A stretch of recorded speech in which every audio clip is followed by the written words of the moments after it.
In 1936, on a steep little farm at the head of a hollow in eastern Kentucky, a woman sat on her front porch in the last good light of an August evening with a lap full of green beans and a needle and thread in her hand. And if you had asked her what she was doing, she would have told you she was putting up winter, because that is what it was.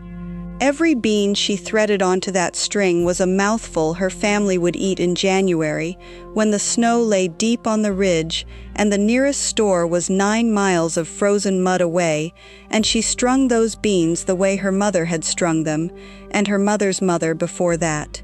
Around her feet the children shelled and snapped and carried, because children were part of the machinery of a mountain farm, and inside the house there was cornbread, cooling in a black iron skillet, a pot of beans on the wood cook-stove, and a jug of buttermilk down in the spring house, cold in the water that came straight out of the rock. Nobody in that hollow had 2 nickels to rub together. And nobody in that hollow went to bed hungry either, because the mountains taught their people a kind of providing that the flatlands never had to learn, an economy of garden and woods and smokehouse and cellar that turned a hard, beautiful, stubborn country into supper, no matter what the coal company or the bank or the weather decided. You have eaten from that porch, more of you than might think it. If your people came down out of Kentucky, or West Virginia, or Tennessee, or the Carolina Hills, if your grandmother said poke salad, or shucky beans, or put molasses on her biscuit, then this hour is your family album. And if your people came from somewhere else entirely, stay right where you are, because what those mountain cooks knew is an American treasure, packed away and forgotten, and it is high time somebody unpacked it. Today we are going up the hollow together, through a whole mountain year, spring greens to hog killing, and we are going to remember 25 lost Appalachian recipes that America threw away, the beans and the breads and the wild things and the sweet things that fed the mountains for 200 years. And I am saving the grandest one for the very end, the cake that took days to make and sometimes half a neighborhood to make it, the one that could tell a girl she was loved better than any letter ever written.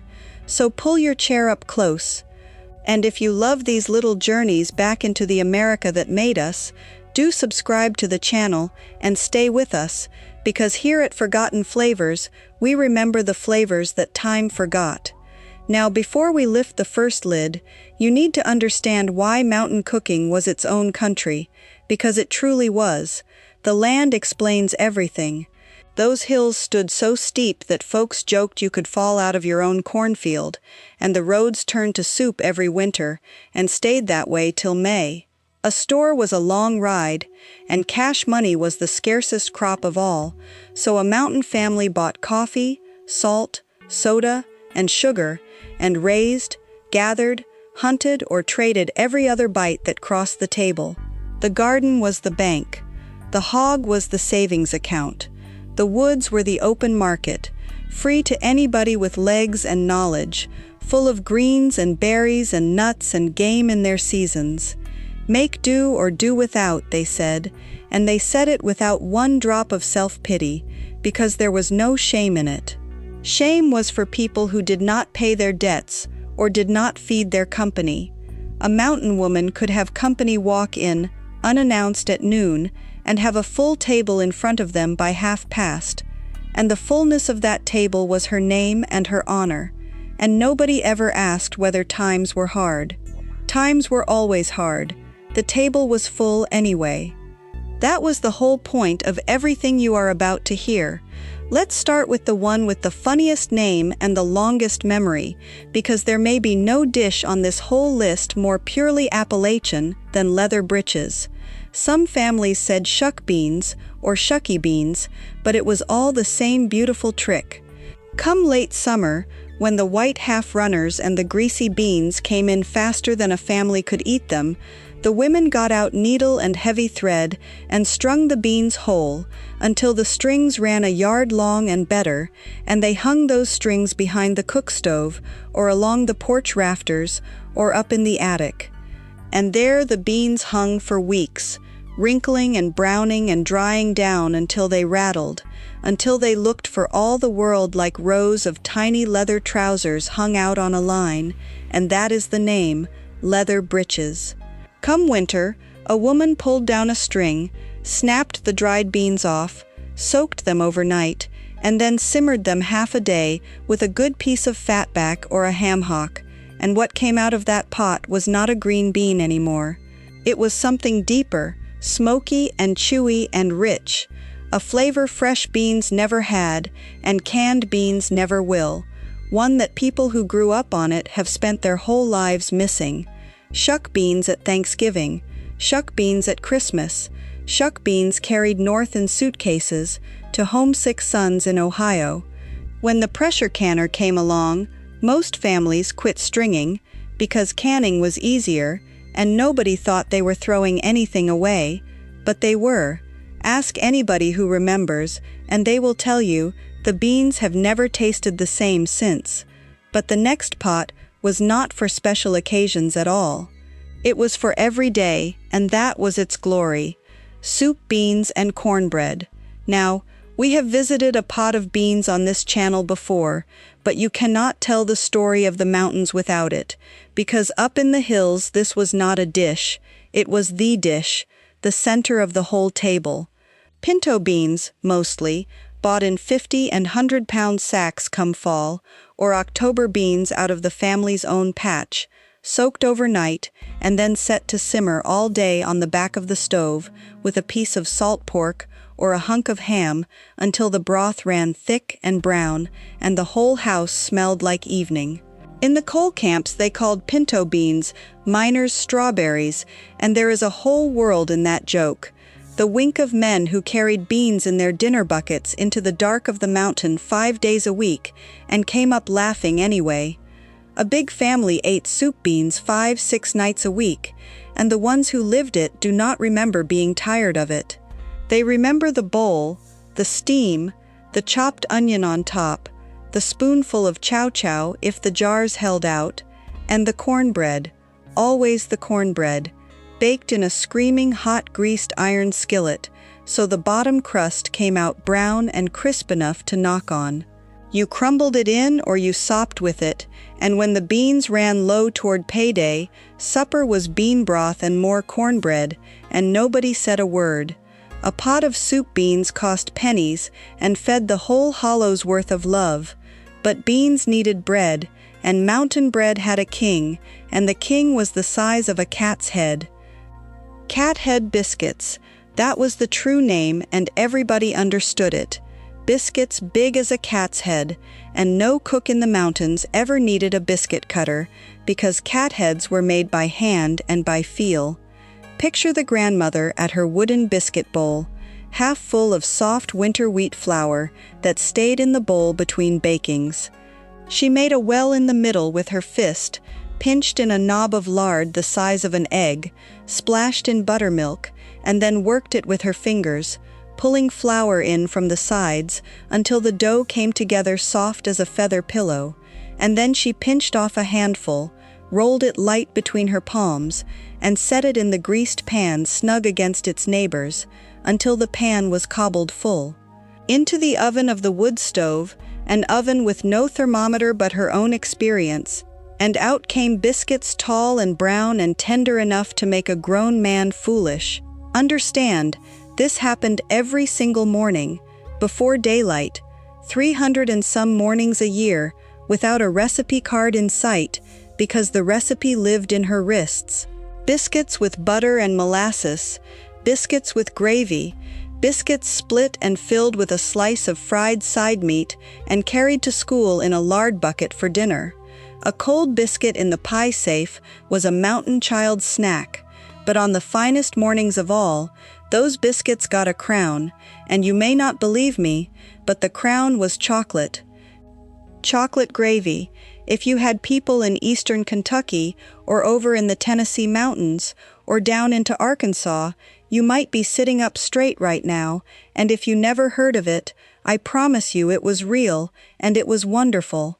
Chocolate gravy was a breakfast gravy, built in a skillet from cocoa powder, sugar, flour, and milk, stirred patient over the heat until it went thick and glossy and smooth, like a pudding that had not quite decided to be one, and it was poured, hot, over split buttered cathead biscuits, and the butter melted up into the chocolate, and children sat at the table swinging their legs, thinking they were the richest people in the county. And on that particular morning, they were. Chocolate gravy was a Saturday thing, a Christmas morning thing, a way a mountain mother with a can of cocoa and not much else could turn breakfast into a celebration. Grandmothers became famous for it. Cousins measured their visits by it. And like so much mountain cooking, it was made entirely by eye. A little of this, a spoon or two of that, stir till it looks right, and the grandchildren who tried to make it later from memory stood weeping over skillets that would not come out like hers. Nobody wrote it down. It was too ordinary to write down, they thought, and that is how a treasure slips away, not stolen, just never written.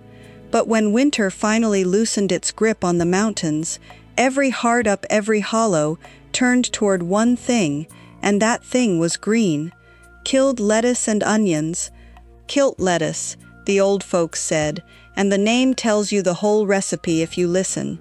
After a winter of beans, taters, and whatever hung in the smokehouse, a body ached for something fresh, the way the thirsty ache for water, and the first thing up in the garden was leaf lettuce, branch lettuce some called it, along with the little green onions wintered over in the bed.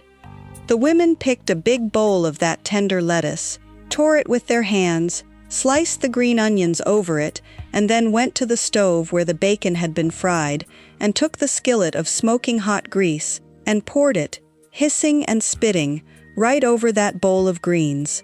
The lettuce collapsed on the instant, wilted, kilt, dressed in warm bacon fat, with a splash of vinegar and the crumbled bacon over the top, and it went straight to the table, and never once made it to leftovers.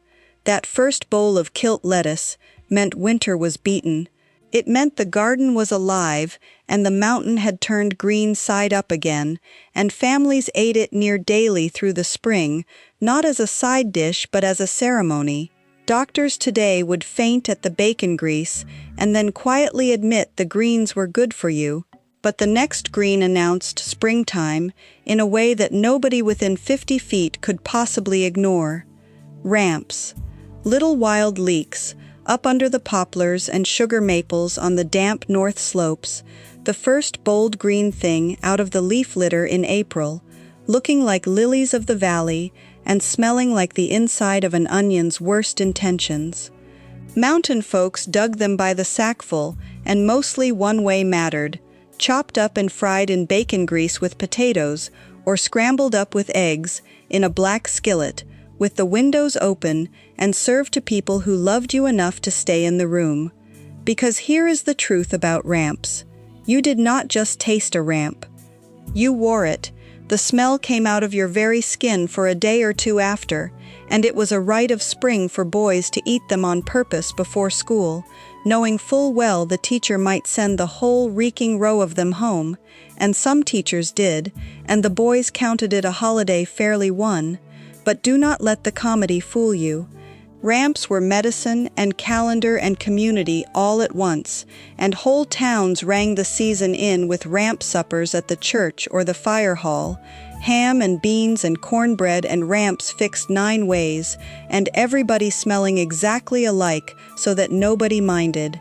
Those suppers still survive here and there in West Virginia, and bless them for it.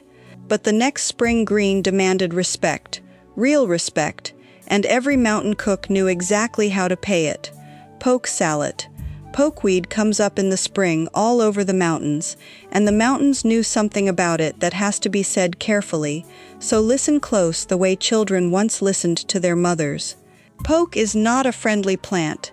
The root is poison, the berries are poison, the grown stalk is nothing to trifle with, and the only part anybody ever ate was the young, tender green shoots of earliest spring, and even those were never, ever eaten fresh.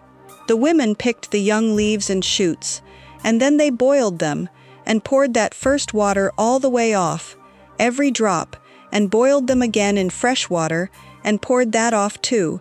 Some did it a third time for good measure, and only then, parboiled and rinsed and gentled, did the poke go into the skillet with bacon grease, often with eggs scrambled in, to become poke salad, one of the oldest and best-loved spring dishes in all the southern mountains. And it was loved. Do not let the caution make you think otherwise. Families craved it, picked messes of it all spring, swore by it as a tonic that cleaned the winter right out of you, and there are folks alive today whose mouths water at the very word. This was knowledge handed down, mother to daughter, at the stove, how long, how many waters, and it worked for generations, a whole culture that knew its wild things so well it could dine on a plant that demanded to be understood first. Poke salad is nearly gone from the table now, gone with the grandmothers who knew it, and it is not a dish to guess at from a video, so let it live here as a memory and a monument. But spring in the mountains was not only eaten, it was drunk, and it came up out of the ground sweet. Sassafras tea. Along about the time the sap rose, a grandfather with a grubbing hoe and a young helper went out and dug a few sassafras roots, and the smell that came up out of that broken ground was root beer and springtime and something older than both. They washed the roots, scraped them, and set them to steep in a kettle of boiling water until the tea turned a deep, glowing reddish amber, and it was poured out sweetened with honey or sorghum, hot of an evening or cooled in the spring house. And every single grandmother in 5 states said the same 7 words over it. It thins the blood for spring, honey. That was the medicine of it, the old belief that winter thickened a body's blood, and sassafras set it right. And whether or not any doctor would sign that certificate, the ritual itself was a tonic. The digging, the steam, the little glass in a child's hand. Sassafras tea was the taste of the mountains clearing their throat for the new year. The government eventually took a hard look at sassafras, and the old tea faded from common use, and now the smell of it belongs almost entirely to memory. There are people watching right now who just breathed in through their nose out of pure reflex. But when the days turned long and hot, the mountains set out a crop that nobody ever had to plant, and the whole family went after it with buckets. Blackberry dumplings.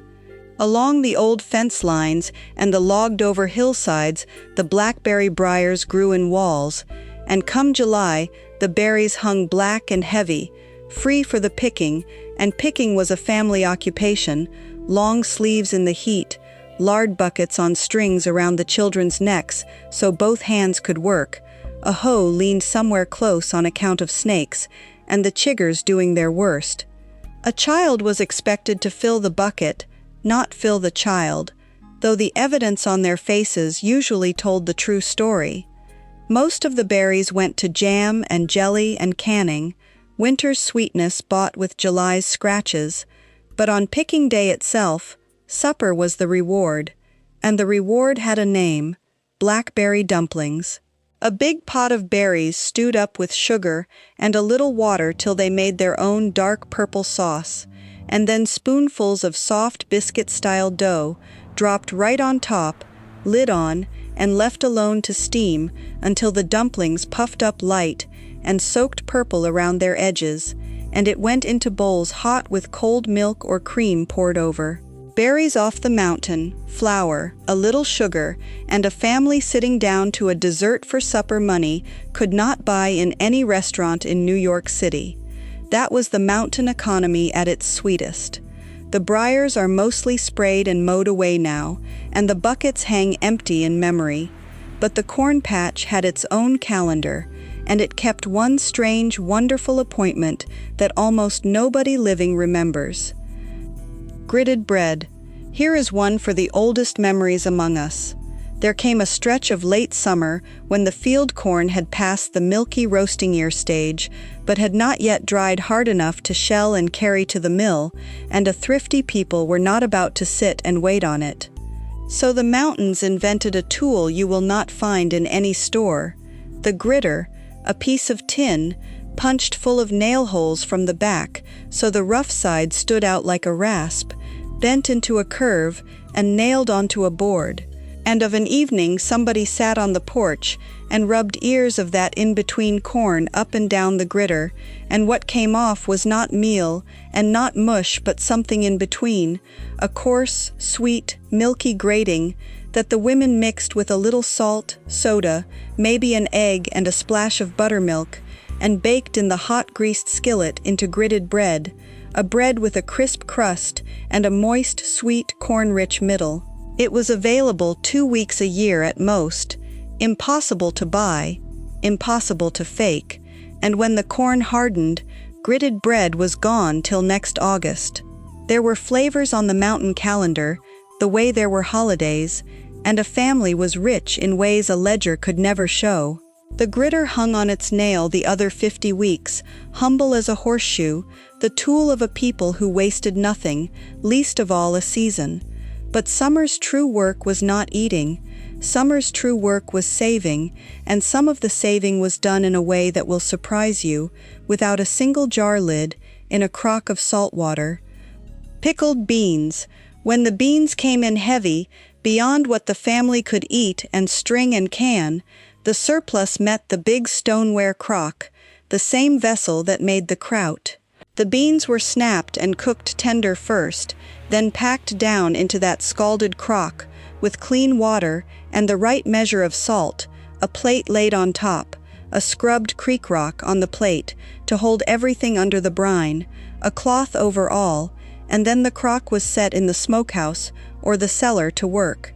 "The beans are working," the old folks said, and what was working was the same friendly souring that makes kraut, and in a couple of weeks the crock was full of pickled beans, sour beans, tangy and salty and alive, and a mountain family ate them straight out of the crock all fall and winter, cold in a bowl with supper, or fried up in a skillet with a little grease and chopped onion, which is a dish some East Kentucky folks would walk over a mountain for. Sour pickled beans next to a plate of soup beans and cornbread, that sharp bite against all that brown warmth, that was mountain seasoning. Every family's crock soured a little different, and every family thought their own crock was correct, and every family was right. But beans were not the only thing that went into the brine, and the next one takes the idea somewhere most of America never dreamed of. Pickled corn. Yes, corn. Whole ears of it. Sweet corn picked at its peak, husked and silked and blanched quick in the kettle, then packed standing on end, down into a barrel or a big churn with salt brine over, weighted down like the beans, and left to sour and work in the cool of the cellar for weeks. And when it was ready, a mountain child was sent to fish an ear up out of the barrel, cold and dripping, and folks ate pickled corn right off the cob, sour and salty and crunchy and strange and utterly beloved, or cut it off and fried it till the edges caught. Now, I will be honest with you, pickled corn had an aroma, and the barrel of it in the cellar announced itself to company, and there are stories of new brides opening the wrong lid and having to sit down on the steps a minute. But to the people raised on it, that smell was not a smell, it was an address, it was home. Grown men who moved north would come back at Christmas and go down cellar before they took their coats off, and their mothers had saved it for them. That is what these old foods really were. Belonging, in a form you could eat, and nothing said belonging like the last great ritual of the garden year, the one that happened when frost was coming, and everything left standing had to be dealt with in one glorious afternoon. Chow chow. Every mountain garden ended the same way, with frost in the forecast, and the vines still hanging with what would never ripen now, green tomatoes above all, and the mountains did not mourn the green tomatoes, they made chow chow out of them.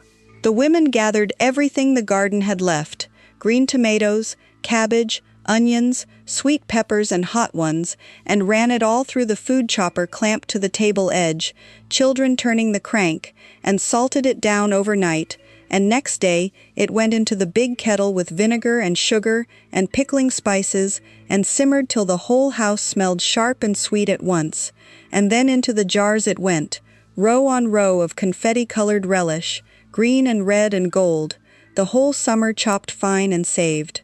And all winter long, that chow chow sat in the middle of the table and did one job better than anything on earth. A spoonful of it, over a bowl of soup beans, woke those beans up like Sunday morning. Bite of beans, bite of chow chow, bite of cornbread, and around again, that was the mountain rhythm from November clear to spring, and families were divided into sweet chow chow people and hot chow chow people, and marriages had to negotiate the difference. The last jar of chow chow, eaten in the spring just as the kilt lettuce came in, closed the circle of the year as neat as a clasp on a necklace. But now ride with me down out of the hollow to the coal camp, because half the people who ate every dish in this hour ate it in the shadow of the tipple, and their part of the story needs telling. The coal camps. When the mines opened up through the mountains, whole hollows moved for the wages, and the company built the houses, ran the store, printed the very money, scrip it was called, good only at that company store, where the prices ran high, and the account book always seemed to know your name. A miner could work 6 days breathing dust in a seam 3 feet high and come out at the end of the month owing the company money, and every miner knew that arithmetic by heart. But here is what the history books hurry past. The women of those camps beat that arithmetic daily, with a garden pushed up a hillside so steep the beans nearly fell out of it, with a hog in the lot and a cook stove that never went cold, with soup beans and cornbread and shuck beans, the same mountain table set now in a company house with coal dust on the windowsills. The dinner bucket was the altar of it, that round steel bucket every miner carried, water in the bottom, dinner in the middle, and a woman packed it before daylight like she was packing her whole heart, biscuits, side meat, beans, a fried pie if the day was lucky, always more than he needed, because no man ate alone in the dark. And when the whistle blew the wrong way, the women stood at their gates in their aprons, counting lamps as the men came out, and on the terrible days when the count came up short, it was those same kitchens that fed the widows and the neighbors through the night. The mountain table was not quaint, friends. It was courage, 3 times a day. But now it is September up on the ridge, and the apple trees are bending, and the sweetest stretch of the mountain year is about to begin. Fried apple pies. The mountains were apple country from the earliest settlement, old varieties with names like poetry, limbertwig and winesap, and sheepnose, and the best of them met their destiny dried.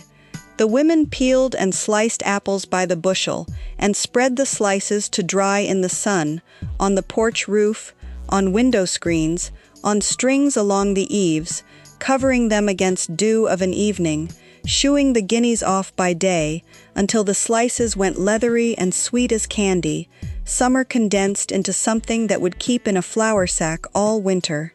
And out of that sack, all year long, came the crown jewel of mountain hand food, the fried apple pie. Dried apples stewed back to life with a little sugar and maybe cinnamon, cooked down thick and dark, then a round of biscuit dough rolled thin as a plate, the filling spooned on one half, the dough folded over into a half moon, the edge crimped shut with fork tines, and the whole laid gentle into hot grease and fried till it blistered golden brown. Eaten warm, that crisp shell shattering into that deep spiced apple middle, a fried pie could stop conversation in a full kitchen. They rode in dinner buckets down into the mines, and in lunch pails to school, where children traded whole sandwiches for half of one. At church suppers they disappeared first, every time, before the fancy layer cakes were even cut. Some said half-moon pies, some said mule ears, and the gas stations sell a packaged imitation to this day, which proves the memory is still hungry. But the apples had one more gift to give, and this one took all day, a copper kettle, and the whole neighborhood to give it. Apple butter. On a chosen bright October Saturday, the big copper kettle came out of the barn, was scoured with vinegar and salt till it shone, and was set up over a steady wood fire in somebody's yard, and by first light there were bushels of peeled quartered apples going in, and by mid-morning the whole neighborhood was there, because apple butter was not a recipe, it was an event. The apples cooked down hour after hour, and the one commandment of the day was stirring, constant stirring, clear to the bottom, with a long wooden paddle built for this and nothing else, and the paddle went hand to hand all day, everybody taking a turn, while everybody else talked and peeled and watched the fire. Some families dropped a few silver coins into the kettle to slide along the bottom and keep the butter from sticking, and the children listened for them rattling under the paddle like buried treasure. Along in the afternoon the sugar went in, and the cinnamon, and the kettle went the deep glossy red-brown of a chestnut horse, and the smell, friends, the smell rolled down the hollow like a church bell made of sugar and spice, and called everybody home. By evening they were ladling it boiling hot into jars, dozens on dozens of them, divided among every family that stirred, and all winter long that apple butter went onto hot biscuits and cornbread and stack cakes, October sunshine in a jar, one kettle, one fire, one long sweet day of neighbors. We would call that inefficient now. They called it living. But the mountains had their own sugar too, and it did not come from a store, it came out of a cane patch, and making it was the biggest show of the fall. Sorghum molasses, long sweetening, the old folks called it, while store sugar was short sweetening, and a family's cane patch was its candy store and its syrup bottle, growing in rows.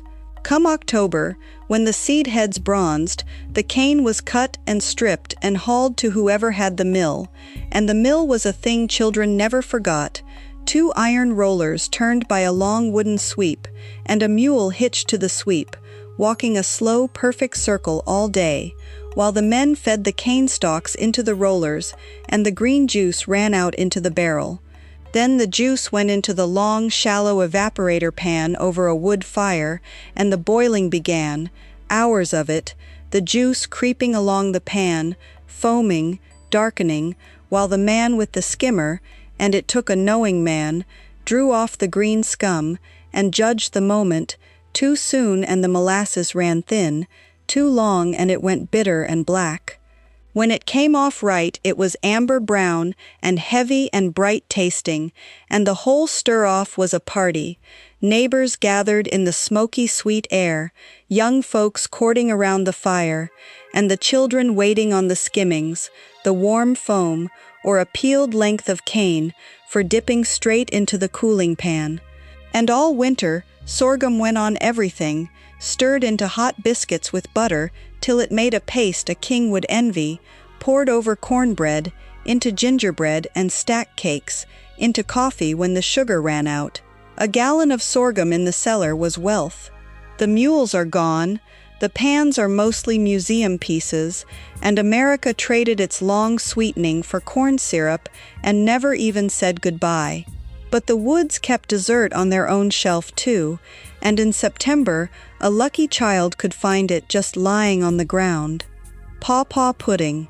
Down in the creek bottoms and the damp coves grew the pawpaw, the biggest wild fruit in North America, and most Americans today have never so much as seen one, which would astonish any mountain child of the old days who sang about the pawpaw patch at recess. The fruit hangs green and shy until early fall, and then it softens and drops, and you went hunting it more with your nose than your eyes, that heavy tropical sweetness telling you the patch was ready. Inside that plain green skin was a soft golden custard, tasting like banana and mango, and something all its own, a taste from the islands growing wild above a Kentucky creek, and children ate them on the spot, spitting the big brown seeds like watermelon seeds.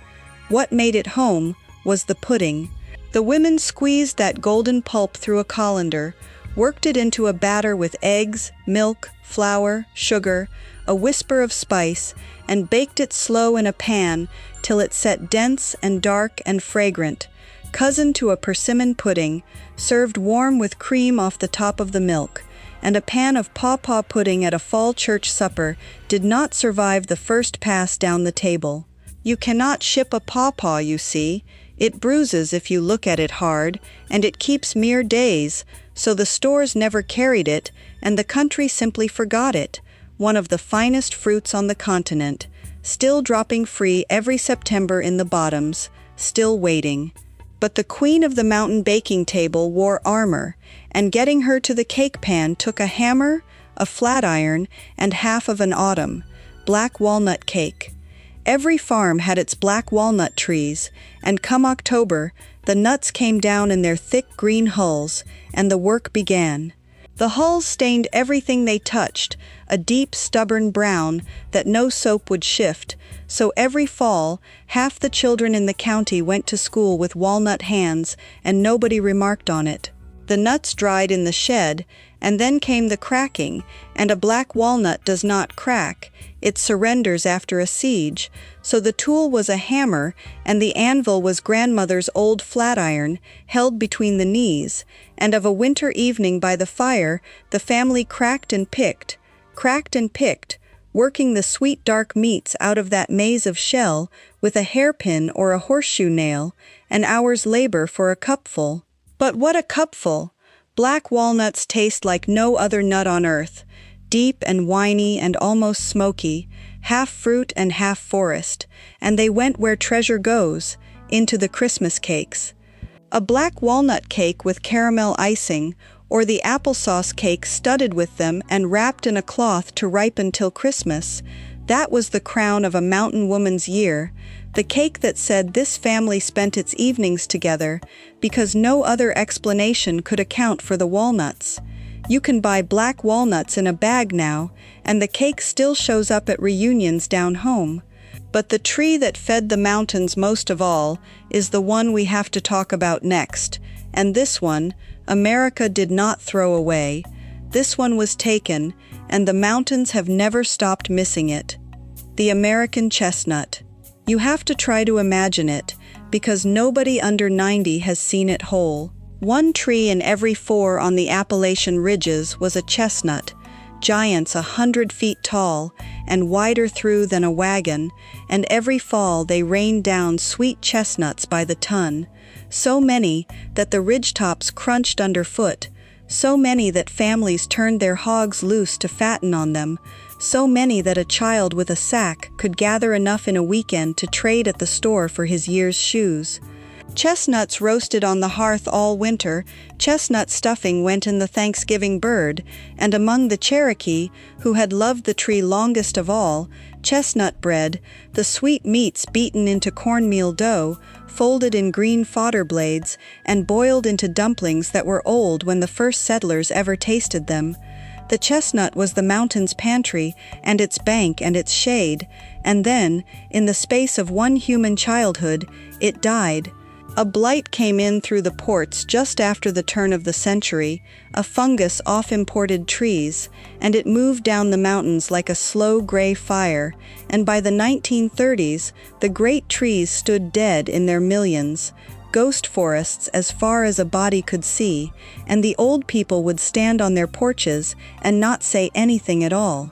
4 billion trees, gone. The families gathered the last chestnuts the way you gather keepsakes after a funeral. The shoe money vanished, right as the Depression bit down, and the old folks will tell you the hard times up the hollows started early, the day the chestnuts quit. There are scientists working right now to breed the tree back, and I hope they live to hear a ridge crunch underfoot again. But life on the mountain went on, because it had to, and the first hard cold snap each year brought the biggest, busiest day on the whole calendar, Hog Killing Day and cracklin' bread. The hog was the family's whole winter walking around on 4 feet, fattened all year on slops and corn and, in the old days, chestnut mast, and when Thanksgiving time cold came down to stay, the neighborhood went farm to farm in turn, many hands and one long day at each. I will pass over the first hour of it gently, as the grandmothers passed over it with the little ones, and take you straight to the part everybody remembers, the yard full of kin and neighbors, the kettles boiling, the men at the scalding barrel and the pole, the women at the long plank table, cutting and trimming and grinding sausage with sage from the garden, hams and shoulders and middlings going to the salt boxes in the smokehouse, every part of that hog finding its purpose, because the mountain rule was iron, you used everything but the squeal. And all day long, over a fire in the yard, the fat was rendering down in the big black kettle into snow-white lard for the year's biscuits and pies, and when the lard was poured off, there in the bottom of the kettle lay the treasure of the day, the cracklins, crisp golden nuggets of fried-out goodness, salted hot, eaten by the handful, by every child in the yard, and best of all, stirred into cornbread batter. Cracklin bread, baked in the iron skillet, rich and crunchy, and flecked all through, served that night with fresh tenderloin, at a supper for every family who had lent a hand. The one night of the year, the whole mountain ate like kings, and had earned it twice over. That was meat for a year, made in a day, by neighbors. But the corn crib had one more trick, and it turned corn into something else entirely, with nothing but fire, water, and ashes. Lie hominy. This is knowledge older than the country, learned from the native peoples who had been doing it 1,000 years, and it goes like this. You took hard dried field corn, and you took lye, and the lye itself was homemade. Water dripped slow through a hopper of clean hardwood ashes from the fireplace until what trickled out the bottom was strong enough to do chemistry. The corn boiled in that lye water in the big outdoor kettle until the tough hulls slipped loose from every kernel, and then came the washing, the whole secret, water after water after water, rubbing the hulls away till the lye was utterly gone, and what remained was hominy, the kernels swollen up plump and white, twice their old size, tender and toothsome, and tasting like corn's gentler, sweeter cousin. Fried in a skillet with bacon grease and salt, or simmered with butter alongside the fresh sausage of hog-killing time, a kettle of hominy fed a family for days at the cost of nearly nothing, and making it was another of those neighborly occasions, big kettles being worth firing up for 2 households at once. Think about the mind that first worked that out, ashes plus corn equals supper, and about the grandmothers who carried it all in their heads, how strong, how long, how many washings, none of it on paper. The canned kind at the store today is a faint photocopy of a lost original, but winter also sent the boys to the woods, and what they brought home went into the skillet, and I want to tell it the way it deserves. Squirrel and gravy. In the gray months, when the smokehouse had to last till spring, the woods still held meat, and a mountain boy of 10 or 12 with a single-shot .22 and 3 shells in his pocket was not playing at anything, he was providing, and he knew it, and he stood taller for it. Grandpa taught him, still as a stump against a hickory trunk in the first cold light, patience, woodcraft, respect, take what the pot needs and no more, waste nothing you take, and when the boy came down off the ridge with squirrels for supper, his mother met him at the door, like the provider he was that evening. The old cooks knew squirrel was nothing to apologize for, clean wild meat fattened on hickory nuts and acorns, and they treated it kindly, parboiled tender in the pot first if the squirrel was old and wise, then rolled in flour and browned in the big skillet, and then, the glory, the drippings and browned flour and milk built up into a peppered gravy with the meat back in it, simmered gentle, and the whole of it ladled over split cathead biscuits on a cold night with the fire snapping. Ask any mountain-raised man of a certain age about squirrel and gravy and biscuits, and watch 20 years fall off his face. It was not hardship food, whatever the outside world decided later. It was the woods keeping their oldest promise, and a boy learning that feeding people is a man's proudest work. The woods are fuller of squirrels now than ever, and the skillets are silent. Make of that what you will. But the plainest supper on the mountain needed no gun and no garden, only a glass and a spoon, and half of you watching have seen it with your own eyes. Cornbread and buttermilk. This was the supper of summer evenings and old men, and the whole recipe is in the name.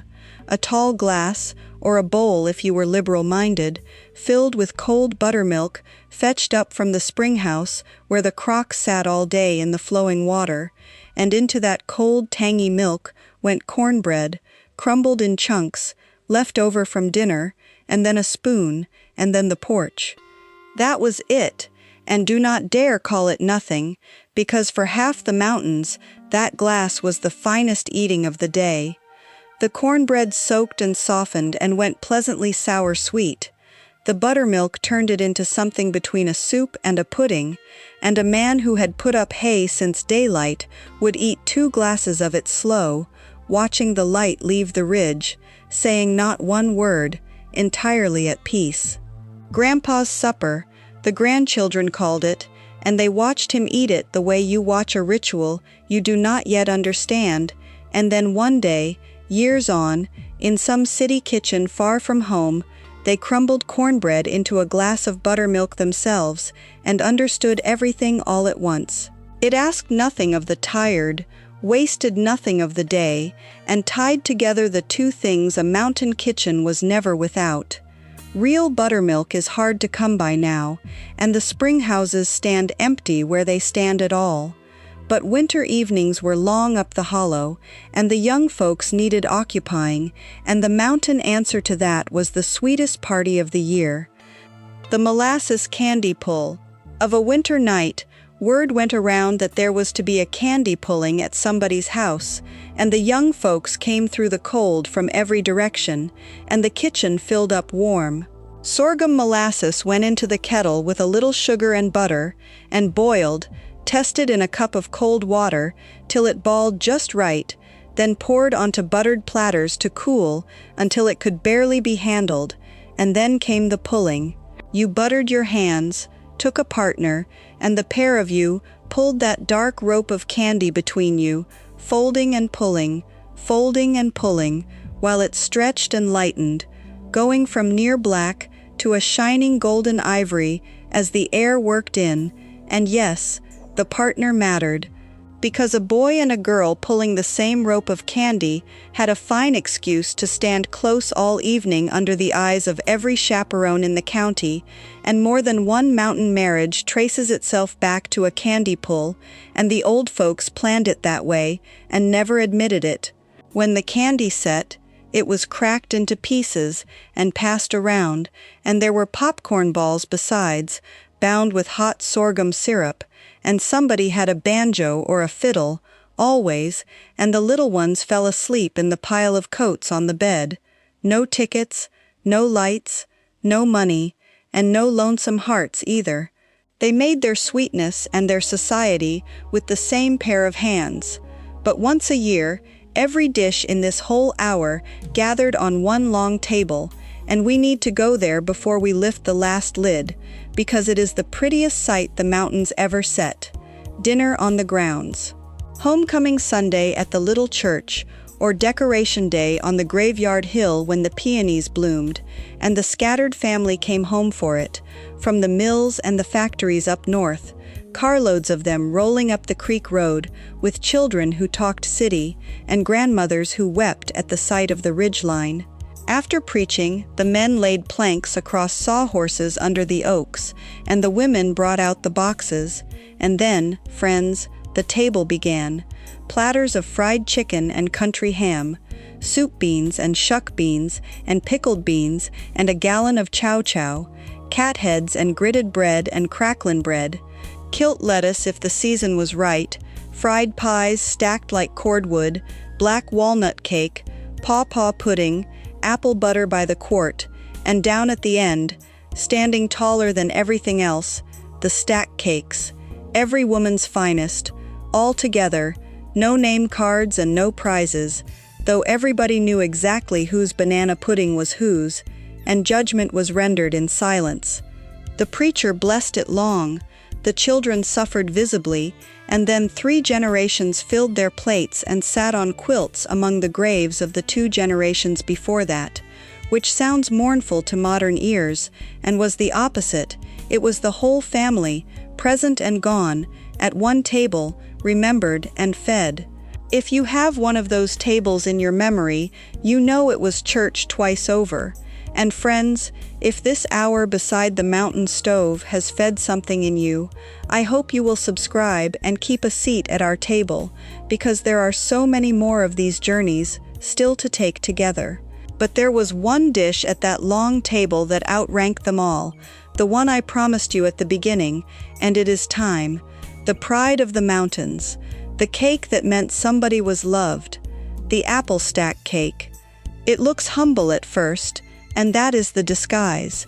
Thin layers, more cookie than cake, rolled thin and baked one at a time in the iron skillet, made from the plain wealth of a mountain kitchen: flour, sorghum molasses, a little lard, buttermilk, soda, ginger if the tin held any, and between those layers, spread warm, went the soul of the thing: dried apples, the same leathery sweet slices off the porch roof, stewed back thick and dark with brown sugar and cinnamon, till they were nearly apple butter, and then the layers went up, 4, 5, 6, 7 high, a dark, dense tower, and then, and this is the secret, nobody touched it. The stack cake was wrapped in a clean cloth and set in the pie safe for 2 whole days, sometimes 3, while the moisture of that apple filling worked its way slow through every layer, and the cake softened and settled and married into itself, so that when it was finally cut, it sliced like something between cake and pie and glory, deep, moist, spiced, humble and magnificent. Now here is the story the mountains tell about it, and I give it to you the way it was given to me. When there was to be a wedding up the hollow, money for a fine white wedding cake did not exist, so the neighbor women each baked layers at home and brought them, and the bride's family spread the apples and stacked the gift together, and the height of a bride's stack cake, they say, measured how well her people were loved, and a girl who cut into a stack cake 7 layers tall was a rich woman that day by the only arithmetic that ever mattered. True in every detail, or true the way legends are true, it does not matter, because the cake itself was always exactly that: love, stacked up in layers, patient, homely, and sweeter the longer it stood. That is the recipe the mountains would leave us, if we would take it. That's the cake that takes you back. That's the flavor that time forgot. And we should say plainly, before we go, that the mountains did not simply misplace these recipes, and it would not be honest to pretend otherwise. The work moved and the people had to follow it, up the hillbilly highway to Detroit and Dayton and Chicago, whole hollows emptying out in a generation, and the ones who went carried shuck beans in their suitcases and homesickness in their chests for the rest of their lives. The country they left got talked about meanly, cartooned and joked over by folks not fit to carry a mountain woman's water bucket, and plenty of proud people learned to hide the very cooking we have spent this hour honoring, because somebody had taught them to be ashamed of it. Shame on the teachers is all I will say, for it was never poverty on those tables. It was skill and thrift and botany and butchery and chemistry and community, knowledge deep as a chestnut's roots, and the proof is that the fancy restaurants in the cities now sell ramps and pickled beans and sorghum at prices that would make a mountain grandmother laugh out loud, then invite the fool who paid it to supper. The mountains knew all along. They just never charged for it. Thank you for climbing the hollow with me today, and for remembering along with me.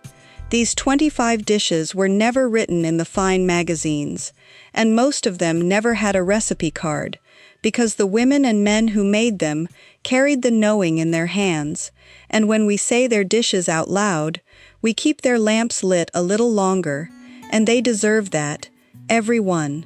If this hour brought back a porch, or a kitchen, or a face you have been missing, I hope you will subscribe and stay close to the fire with us here at Forgotten Flavors, and share a memory in the comments too, because your memories are half of this channel, and the better half at that.